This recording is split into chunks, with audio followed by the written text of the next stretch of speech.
देखो इस्कन मंदिर जातु से पाउरुटी सिंगेड़ा यही सब बेपार कर पुण्य खाई आनंद बजार यही सब मनमालिनी से मुह पाईगला। आज ये राजरास्ता को ओह्लैबार मुख्य कारण है इस्कन मनमानी। जदि 7 दिन भितर से पदक्षेप न नियंती ताहले 4.5 कोटी भक्त निश्चित भाव में रास्ता को ओह्लैबे, इस्कन मंदिर सामने धारणा देवे, इस्कन मंदिर को दरकार पड़े ताला पकेबे। मुंडे जगन्नाथर भक्तिभाव किसी ना पाखे टंकार भक्तिभाव रही जाइए। जय जगन्नाथ। मुरली दिलीप कुमार मिश्र आमर जय जगन्नाथ चैरिटेबल ट्रस्ट सभ्य। आम आज राजरास्ता को ओह्लैलु महाप्रभु कालिया साहब जो जिनस 4.5 कोटी ओडियांकर भार जदि आम नहीं पारू एवं जगन्नाथ किसी करूँ निजक धन्य भावु। आज ये राजरास्ता को ओह्लैबार मुख्य कारण है इस्कन मनमानी। आज सारा भारत में सारा विश्व में इस्कन जो भाई अदनिया रथयात्रा करुच्ची एवं ताकू खेलना परी नचौची एवं पैसा अर्थ लोभरे जो भाई व्यवसाय करुच्ची ताहा आमर 4.5 कोटी ओडिशांकर बासींकर मुंड को माड़, पिठी की माड़, आत्मा को माड़। यही दृष्टि आम चाहूँ आज यही जिनिस को आम मुख्यमंत्री पाखक पत्र लिखिचु, आईन मंत्री पाखक पत्र लिखिचु एवं श्रीमंदिर प्रशासन तरफ जोरदार विरोध करा जाउची जे अदिनिया रथयात्रा अदिनिया बाहुड़ा यात्रा को इस्कन बंद करूँ, जहाँ फल आम निजे निजक धन्य कर मन करूँ। नहले बाध्य होई आम जय जगन्नाथ परिवार चैरिटेबल ट्रस्ट तरफ राजरास्ता को ओह्लैबु।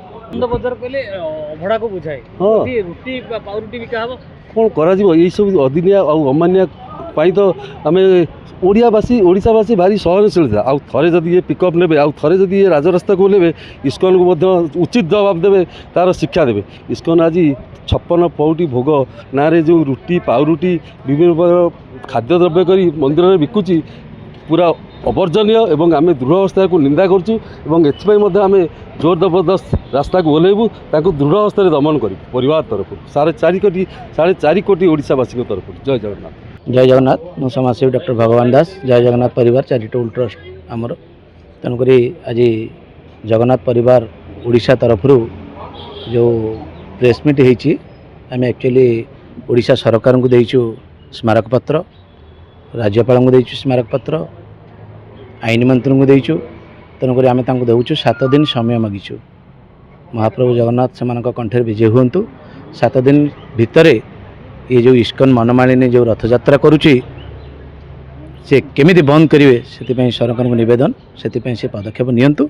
जदि 7 दिन भितर से पदक्षेप न नियंती ताहले 4.5 कोटी भक्त निश्चित भाव में रास्ता को ओह्लैबे, इस्कन मंदिर सामने धारणा देवे, इस्कन मंदिर को दरकार पड़े ताला पकेबे। बारंबार आज्ञा देखु आपण मैंने आमे मैंने हिंदू मुझे सबू चैनल अलग प्रकार कही आपन को पूरा क्लीयर कर दूची आम मान हृदय बहुत कोमल।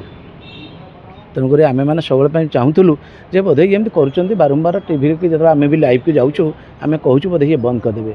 जितेबाला मणिमा रजा लिखित आकार देलापर जितेबाला सी कथा को भी बेखातिर कर सारे ताने से जगन्नाथ को जगन्नाथ पर भावुना पाखे जगन्नाथ मुंडे जगन्नाथर भक्तिभाव किसी ना पाखे टंकार भक्तिभाव रही जाइए। बर्तमान मनी पागल कहीं ना जगन्नाथ शांत केतबले देखो आप देखो इस्कन मंदिर जातु से पाउरुटी सिंगेड़ा यही सब बेपार कर पुण्य खाई आनंद बजार यही सब मनमालिनी से मुह पाईगला।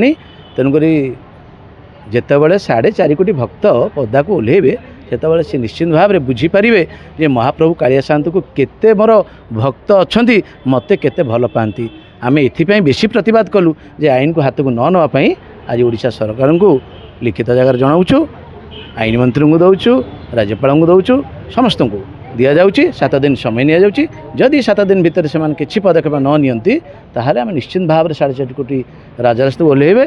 ता सत्वे आपण मान समस्तंकर ये कालिया साहब सहयोग रहिबो। जय जगन्नाथ। जदि आपनकु आम भिडियोटी भल लागिला तेबे आम चैनल को लाइक शेयर सब्सक्राइब करने को जमा भी भूलंतु नहीं।